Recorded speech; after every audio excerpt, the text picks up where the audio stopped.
새롭게 시작된 2024년 우리 안산 빛나교회의 표어는 부르심의 상을 위하여입니다. 우리 함께 화면 보고 같이 외쳐볼까요?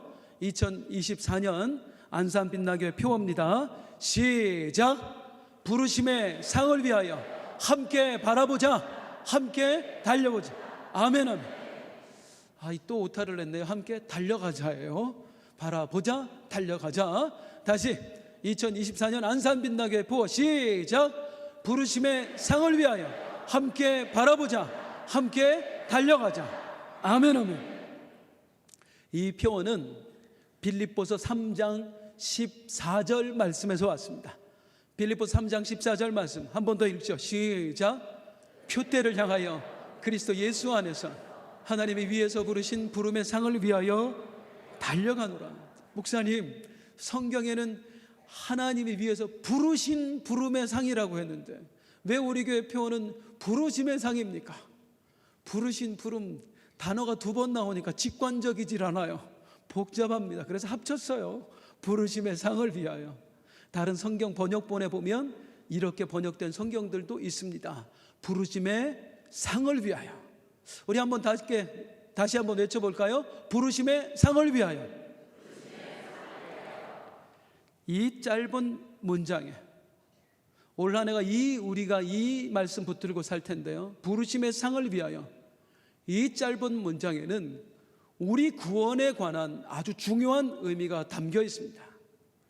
하나씩 설명드릴게요. 먼저 부르심이 구원과 어떻게 관계가 있는가? 이 부르심의 의미는 이것입니다. 하나님께서 우리를 어떻게 구원하셨는가? 그게 부르심이에요. 사랑하는 성도님들, 우리가 어떻게 구원받게 되었지요? 하나님께서 우리를 불러주셨기 때문입니다. 죄에 빠져 살던 우리를 구원으로 하나님이 불러주셨어요. 지옥불을 향해 달려가던 우리들을 하나님께서 천국으로 불러주셨어요. 구원은 하나님의 부르심입니다. 이 부르심이라는 의미가 언뜻 다가오지 않는 분들을 위해서 제가 예를 하나 들어 설명을 드릴게요. 제 막내 아들 녀석이 초등학교 시절에 어린이날이 되었습니다. 큰일 났어요. 아무것도 제가 준비를 못하는 거예요. 애는 막 기대를 하고 있는데 바로 전날 내일 어디를 가지? 계획을 세우는 게 하나도 없어서 놀이동산을 가자니 밟혀 죽겠더라고요. 그래서 검색을 했어요. 어린이날 행사 있는 곳. 그랬더니 가까운 수원에 삼성전자 본사가 있잖아요. 거기서 대대적으로 어린이날 행사를 한다는 거예요. 아이들 위해서 선물도 하고 게임도 하고 그리고 먹을 것도 많고. 근데 더 중요한 건 누구나 와도 된대요. 여기로 가야 되겠다. 그래서 우리한테 내일 좋은 데 갈 거야. 기대해도 좋아. 애가 막 기대를 하더라고요. 아침에 차를 타고 아내와 함께 아이를 데리고 삼성전자 본사로 갔습니다. 시끌시끌하고 난리가 났어요. 지금 행사하고 있는 중이에요. 정문에 딱 껐더니 막아요. 안 들여보내주는 거 있지요. 왜요? 그랬더니 초청장이 있어야 들어갈 수 있대요. 기자가 기사를 잘못 낸 거예요. 그래서 다시 돌아왔지 뭡니까? 삼성에 못 다닌 죄로. 우리 아이가 얼마나 실망을 하던지. 자, 행사가 있었어요. 왜 못 들어갔어요? 뭐가 없어서? 초청장이 없어서 못 들어갔어요. 하나님의 부르심이 이 초청장입니다. 하나님이 우리를 구원으로 불렀다. 하나님께서 우리를 천국으로 불러주셨다 하는 것은 우리에게 구원의 초청장을 주셨다. 천국의 초청장을 주셨다. 바로 그 말입니다. 우리 모두 하나님께서 주신 구원의 초청장 받아든 줄로 믿습니다. 할렐루야. 그런데 오늘 본문은 또 이렇게 이야기합니다. 부르심의 상을 위하여. 하나님이 불렀대요. 구원으로 부르셨대요. 그런데 거기에 상을 위하여 이 표현이 들어있는 거예요. 왜 이 표현을 쓰고 있느냐? 이건 눈높이에 맞춘 표현입니다. 당시 로마 제국 사람들의 눈높이에 맞춰서 구원이란 무엇인가에 대해 설명해서 쓴 단어가 상을 위하여라는 단어예요. 요즘 젊은이들에게 아재 판별법이라는 게 있대요. 아재, 소위 말하면 좀 나이 든 남자, 꼰대, 죄송합니다, 노땅, 그걸 요즘 애들이 아재라고 그래요.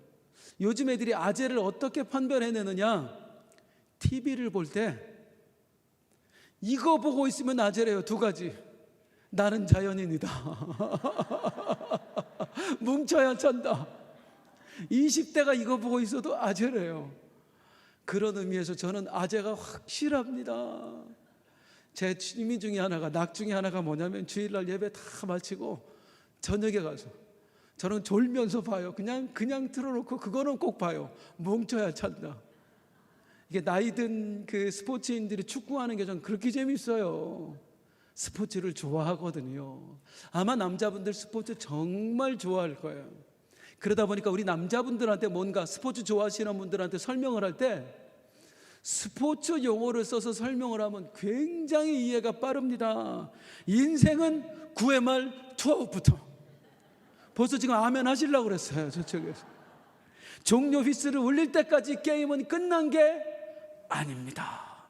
스포츠 좋아하는 분들한테는 이런 식의 표현이 마음에 확 와닿는다고요. 오늘 성경도 마찬가지입니다. 하나님의 구원을 설명을 하면서 로마 사람들의 눈높이에 맞춰서 설명을 하는 거예요. 상을 위하여.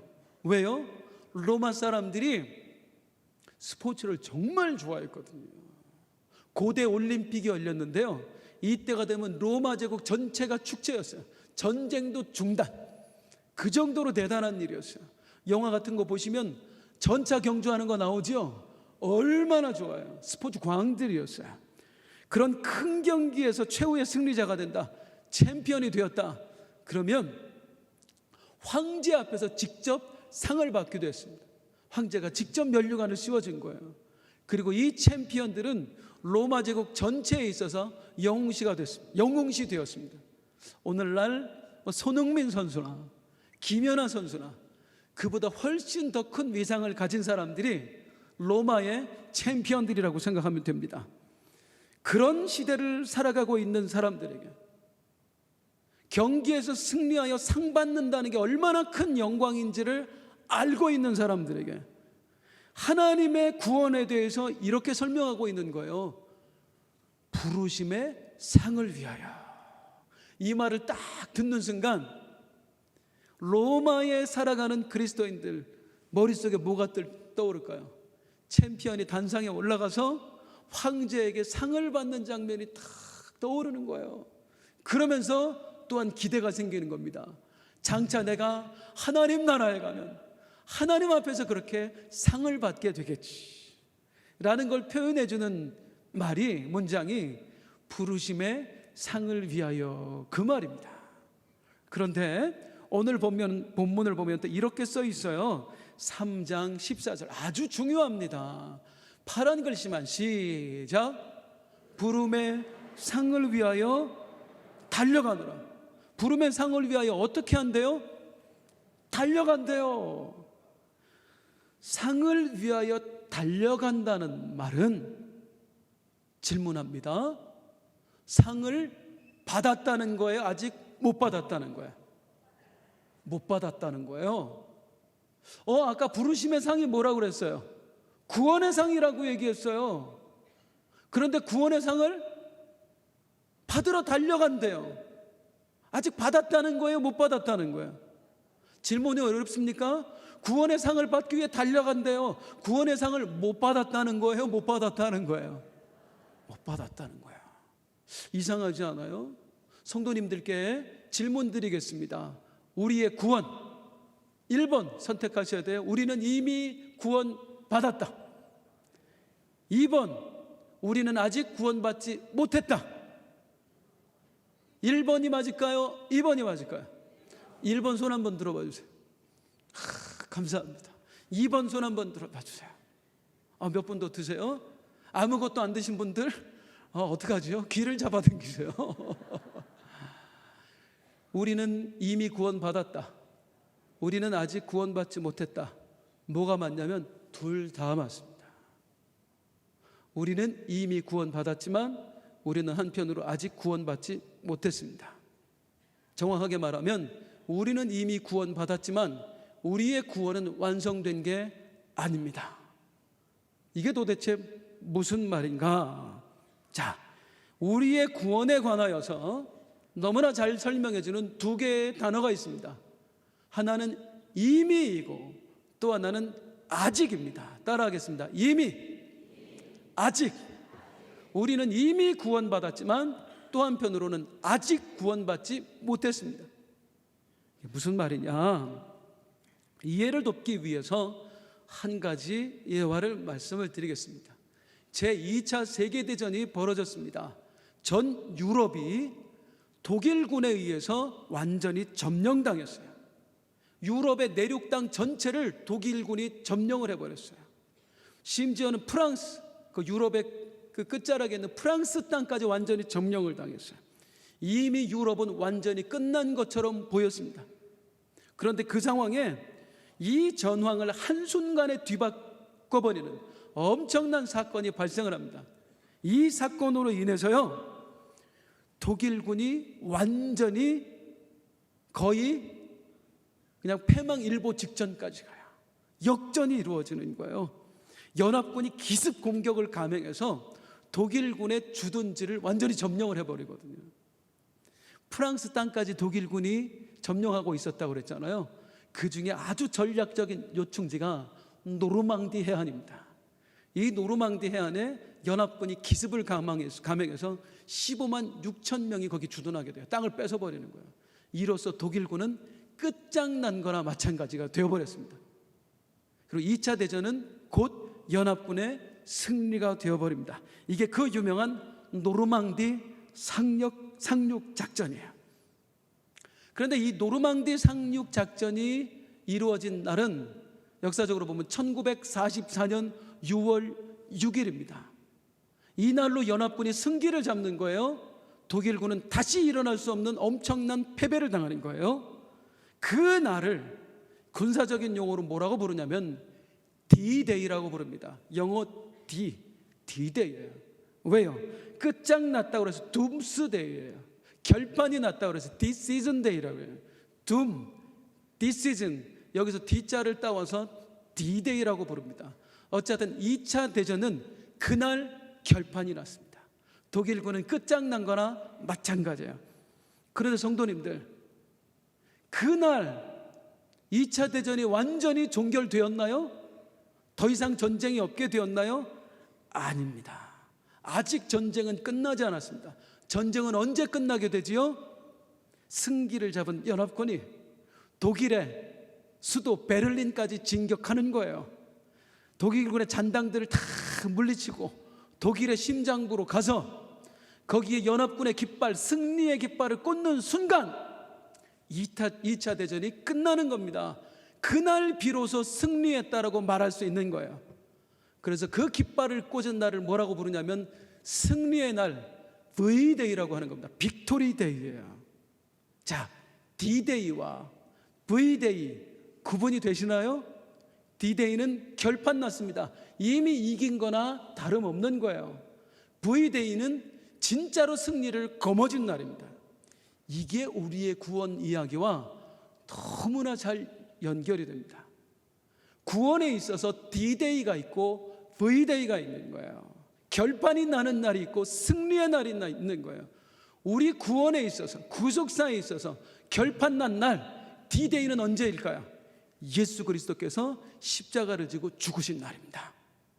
그날 예수님께서 우리를 위해 죽으심으로 말미암아 우리에게 구원의 길을 열어주셨습니다. 사탄이 더 이상 우리를 끌고 가지 못하게 되었어요. 사탄의 세력은 그날 끝장난 겁니다. 성경 그대로 하면 예수 그리스도께서 십자가를 지심으로 말미암아 사탄의 머리를 짓밟은 거예요. 이미 그날 우리의 구원은 결판 났습니다. 그런데 그날 모두가 하나님 앞에 들림받아 천국 가는 거예요? 아니에요. 천국은 언제 가지요? 우리 예수님 다시 오시는 날, 재림의 때에 우리가 천국을 가는 거예요. 아니면 개인적으로 죽음을 맞아 그리고 주님 품에 안겼을 때 그때 천국 가는 거예요. 천국 가는 그날 주님 다시 오시는 그날이 V데이입니다. 이 D-Day와 V-Day 사이에 지금 약 2000년이 흐르고 있는 거야. 우리의 구원 이야기로 가져와 보겠습니다. 우리 개인에게 있어서 D-Day는 언제일까요? 내가 예수님을 영접한 날입니다. 그분을 구주로 고백하여 예수님을 영접한 날이 내 인생의 D-Day입니다. 그날 우리의 구원은 이미 결판이 나버렸어요. 그래서 우리는 이미 구원받았다라고 말하는 겁니다. 그런데 우리의 구원은 완성되지 않았습니다. 구원이 완성되는 건 언제예요? 진짜로 천국에 가야 완성이 되는 거예요. 실제로 주님 품에 안겨야 완성되는 거예요. 그래서 우리의 V-Day는 언제입니까? 주님 다시 오시는 날이 우리의 V-Day예요. 승리의 날이에요. 그리고 주님 다시 오지 않더라도 내가 먼저 세상을 떠나 주님 품에 안기는 그날이 우리의 V-Day입니다. 사랑하는 성도님들, 묻겠습니다. 예수 그리스도 영접하셨습니까? 여러분의 구원은 이미 결판이 난 줄로 믿습니다. 그래서 여러분은 이미 구원받았습니다. 그런데 또한 여러분은 아직 구원받지 못했습니다. 구원의 완성은 천국 가는 것까지거든요. 우리는 지금 어느 시대를 살아가고 있는 거예요? D-Day와 V-Day 사이를 살아가고 있는 거야. 그러면 여기서 또 하나 중요한 거, D-Day와 V-Day 사이에 어떤 일이 있어질까 하는 겁니다. 사탄이 너 하나님의 사람이 되었구나, 예수 그리스도를 구주로 영접했구나, 그 순간 우리에게서 손을 뗄까요? 천만의 말씀입니다. 사탄은 계속해서 내 주변을 맴돌며 역사하고 있습니다. 자, 다시 2차 대전의 이야기로 갈게요. 노르망디 상륙 작전이 성공하면서 이미 전쟁의 승패는 결정이 났습니다. 전황을 절대로 뒤집을 수 없어요. 그럼 독일군이 이제 항복합니다 했어요? 아니요, 절대로 항복하지 않았습니다. 끝까지 포기하지 않고 저항합니다. 여전히 포탄을 쏘고 여전히 비행기로 포탄을 퍼붓고요, 총을 쏘고요, 저항을 하는 거예요. 연합군은 그들과 싸워나가야 되는 거예요. 언제까지? 베를린에 들어갈 때까지, 거기에 승리의 깃발을 꽂을 때까지 내 목숨 걸고, 어떤 이는 죽기도 하고요, 어떤 이는 몸의 신체의 일부를 잃기도 하는 거예요. 피 흘리는 싸움을 싸워서 그 베를린까지 들어갔을 때, 거기에 승리의 깃발을 꽂았을 때, 그때 전쟁이 종료되는 겁니다. 그러니까 이 D-Day와 V-Day 사이에는 끊임없는 싸움이 있어지는 거예요. 사탄도 마찬가지입니다. 우리가 예수 그리스도를 영접하는 순간 우리의 이 구원은 이미 결판이 났습니다. 하지만 사탄은 포기하지 않아요. 계속해서 역사합니다. 우리에게 저항합니다. 성경은 그걸 뭐라고 표현하느냐면요, 마가복음 13장 22절입니다. 같이 읽겠습니다. 시작. 거짓 그리스도들과 거짓 선지자들이 일어나서 이적과 기사를 행하여 할 수만 있으면 택하신 자들을 미혹하려 하리라. 사단은 포기하지 않았어요. 우리가 예수 그리스도를 영접했다고 해서 너는 더 이상 손댈 수 없다 하지 않아요. 그래, 그대로 곱게 천국 가라 놔두지 않습니다. 끊임없이 공격합니다. 할 수만 있거든 우리를 구원의 대열에서 이탈시키기 위해서 사단은 여전히 우리를 공격합니다. 어떤 때는요, 고난과 시련을 갖다줘요. 예수를 부인하게 만들어요. 어떤 때는요, 세상의 유혹으로 우리를 믿음에서 이탈하게 만들어요. 또 어떤 때는요, 이단들을 보냅니다. 예수를 믿어야 될 사람들을, 엉뚱한 사람을 믿고 쫓게 만들어요. 그리고 그 공격에 정말 많은 신앙인들이 무너지고 맙니다. 이게 D-Day와 V-Day 사이에 끊임없이 일어나는 일입니다. 우리는 지금 전투 중이에요. 싸움 중이에요. 많은 신앙인들이 오해하는 게 한 가지 있습니다. 이 말 한 번만 따라해 주실래요? 하나님의 구원은, 따라해 주시면 감사하겠습니다. 하나님의 구원은 취소되지 않는다. 이 말을 오해합니다. 하나님의 구원은 취소되지 않는다. 이 말을 어떻게 오해하느냐면요, 한 번 예수 믿고 구원받았으면 어떤 짓을 해도 구원이 취소되지 않는다, 이렇게 오해합니다. 그런 말도 안 되는 생각을 하는 그리스도인들이 차고 넘칩니다. 그래서 이 나라 기독교가 이렇게 병든 거예요. 한번 예수 그리스도를 영접하면 내 구원이 취소가 안 되는 줄 알아요. 그러니까 사기치는 장로님들이 있는 거예요. 바람 피우는 목사님들이 있는 거예요. 잘못 알고 있어서 그래요. 그러면 한번 하나님의 구원은 취소되지 않는다, 이건 무슨 말입니까? 설명드릴게요. 다시 구원의 초청장 이야기를 해드리겠습니다. 하나님이 우리를 부르셨지요? 우리에게 구원의 초청장을 주셨지요? 하나님의 구원은 취소되지 않는다는 말은 하나님께서 우리에게 주신 초청장을 절대로 다시 빼앗아가지 않는다는 거예요. 한 번 주셨으면 다시는 안 뺏어가세요. 영원히 주신 거예요. 우리에게는 하나님이 주신 구원이 영원히 우리에게 초청장이 있는 거예요, 우리 손에. 문제는 뭐냐면, 문제는 하나님에게 있는 게 아니고 그 초청장을 받아든 우리들에게 있는 겁니다. 하나님은 초청장을 빼앗아가지 않지만 초청장을 받은 우리들은 달라요. 우리들은 어떻게 하죠? 어떤 이들은 초청장을 버려버려요. 이단의 가르침에 넘어가서 예수가 구원자가 아니야, 이모 씨가 구원자야, 안모 씨가 구원자야, 문모 씨가 구원자야, 그 말에 하나님 주신 초청장을 버려버리고 그 길로 가는 거예요. 하나님은 취소하지 않지만 인간은 버릴 수 있다는 말이죠. 또 어떤 이들은 초청장을 잃어버립니다. 마귀가 준 욕심에 따라 믿음을 바라보고 사는 게 아니라 세상을 바라보고 사는 거예요. 어느 교회 장로님의 이야기를 들었습니다. 평생을 주의 나라를 위해 헌신하는 줄 알았어요. 본인도 자기가 믿음이 있는 줄 알았어요. 그 임종의 순간 자식들 앞에서 마지막 남긴 말이 뭔지 아세요? 얘들아, 어떡하지? 나 안 믿어진다. 안 믿어진다. 잃어버린 거예요. 평생 재물만 쫓다가 욕망만 쫓아 살다가 하나님이 주신 구원의 초청장 잃어버리고 만 것입니다.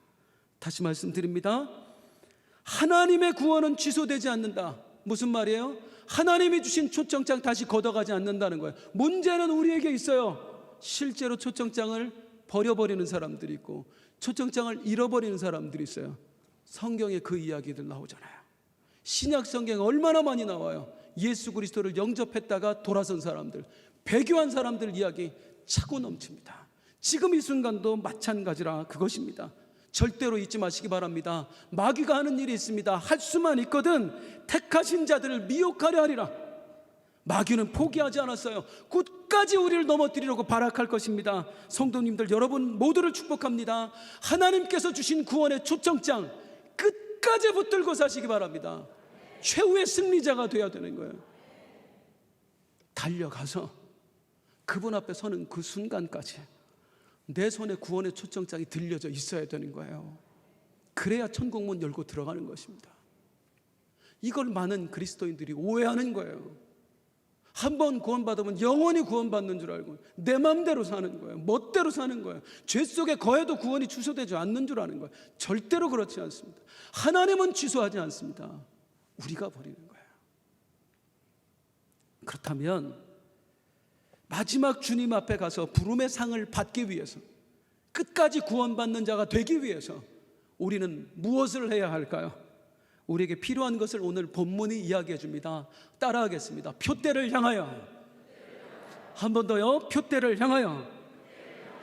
다시 말씀드립니다만 우리는 어느 시대를 살아가고 있어요? 이미와 아직의 시대를 살아가고 있어요.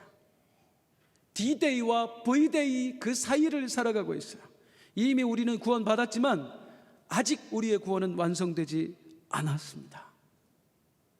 그게 사실이라면요, 이미 구원받았지만 우리의 구원이 완성되지 않았다면, 사단이 어떻게 해서든지 우리에게 구원의 초청장을 빼앗아 가려고 한다면 이 초청장 지켜내는 것보다 더 중요한 일이 어디 있겠어요? 돈 버는 일이 이거보다 중요하겠어요? 내 자식 출세시키는 것이 이거보다 더 시급한 일이겠어요? 사랑하는 성도님들, 주님 주신 믿음 지켜내는 것보다 더 중요한 일 세상에 없는 줄로 믿습니다. 승리해야 되는 거야. 성경 계속 말하잖아요. 승리하라고, 이기는 자가 되라고. 왜? 지는 사람도 있으니까 그렇게 말을 하는 거란 말이에요.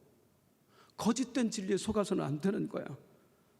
그렇다면 내 믿음 지키는 게 가장 소중하다면 오늘 우리에게 꼭 필요한 것은 무엇일까요? 내 믿음을 점검해야 됩니다.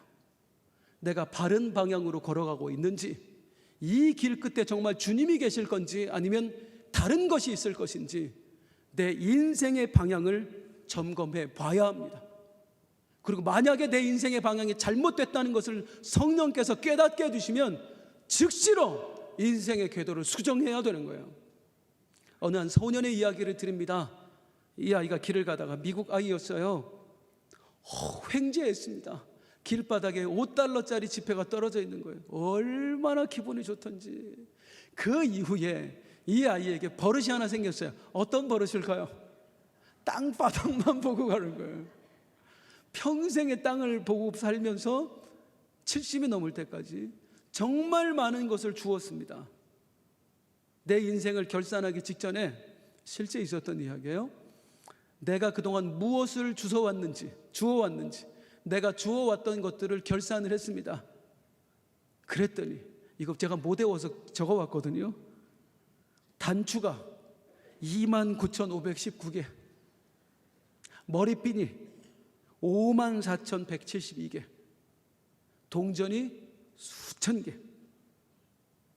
단추, 옷 없이 단추만, 머리핀만. 뭐 할 거예요? 내가 뭐 한 거지? 할아버지가 돼서야 내가 뭐 한 거지? 어쩌면 이게 우리의 인생의 결말이 될 수 있다, 그 말하는 거예요. 내가 이 길이 맞는 줄 알고 열심히 살아왔는데, 땀 흘려 수고하고 애써왔는데, 주님 앞에 바로 가기 직전에 단추가 수만 개, 머리핀이 수만 개, 동전이 가득. 근데 정작 내 손에 주님 처음 쥐어주셨던 구원의 초청장이 없는 거예요. 잃어버린 거예요. 그런 일이 있을 수 있다고 하는 거야.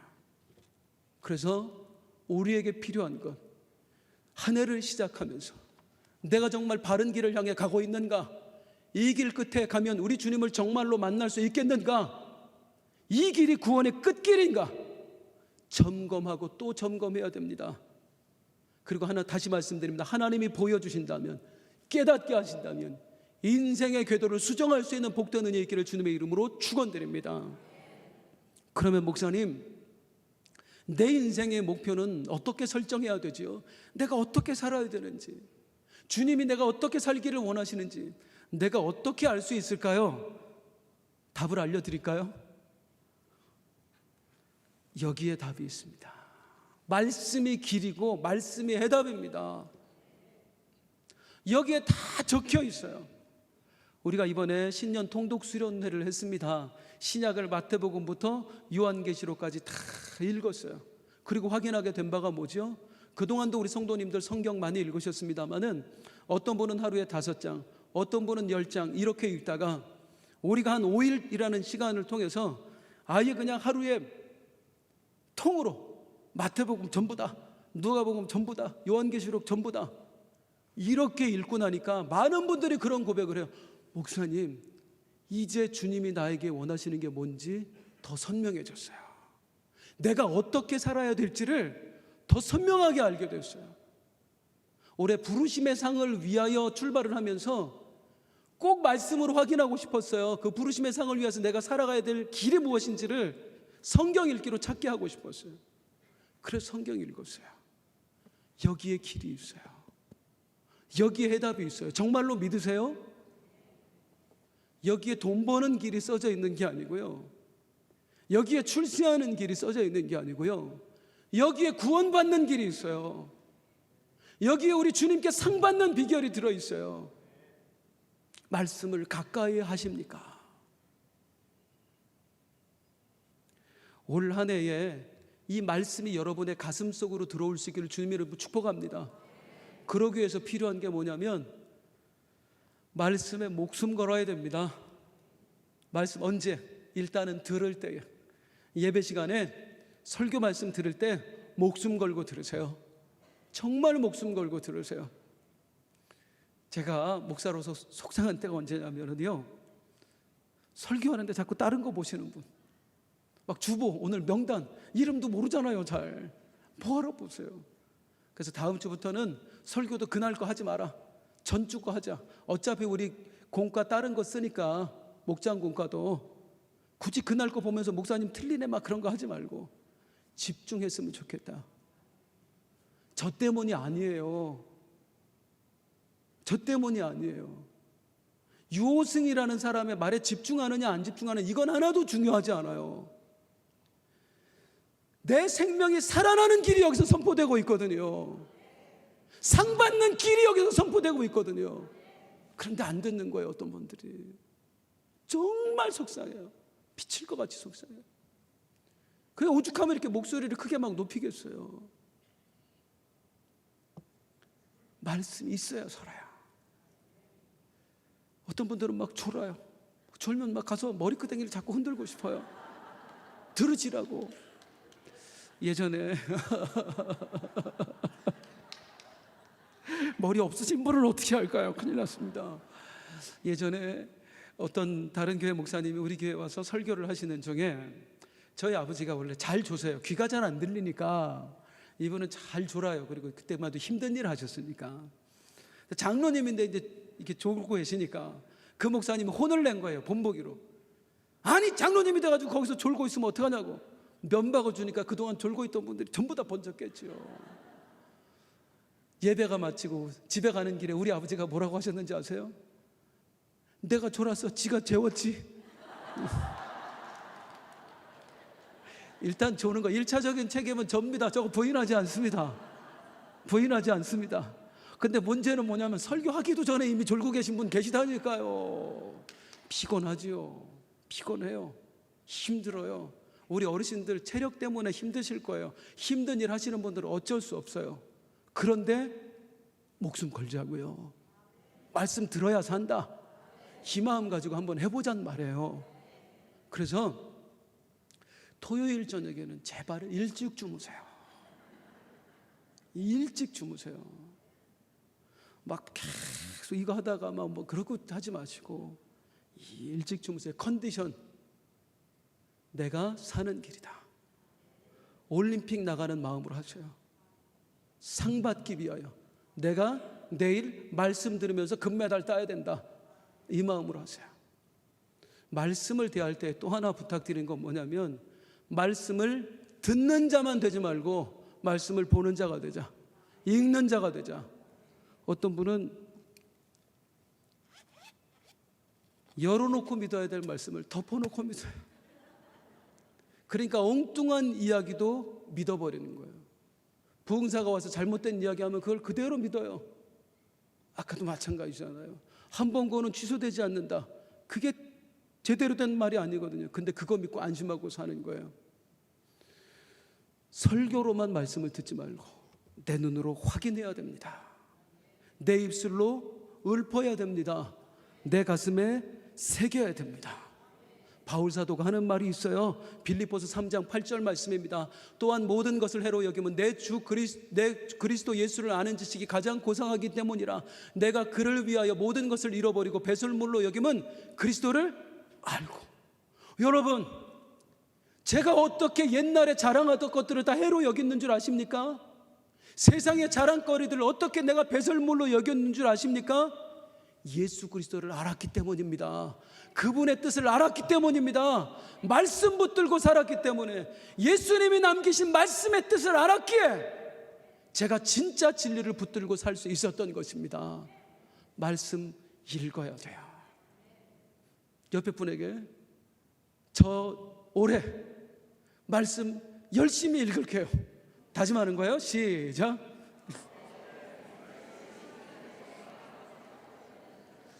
사랑하는 성도님들, 하나님께서 우리를 불러주셨대요. 죄에 빠져 살던 우리를 부르셨대요. 지옥을 향해 가던 우리를 부르셨대요. 구원의 초청장, 천국에 들어갈 수 있는 초청장 우리에게 주신 거야. 이미 우리는 구원받았어요.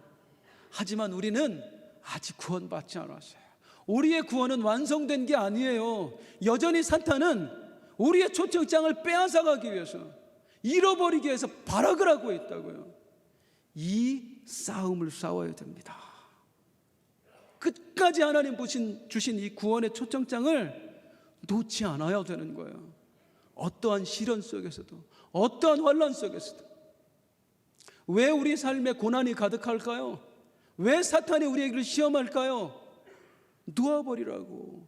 예수가 해답이 아니야. 왜 붙들고 살아? 구원의 초청장 놓아버리라고. 그래도 말씀 붙들고, 말씀에 써 있어, 믿는 자에게도 시련이 온다고. 그리고 또 붙들고 사는 거예요.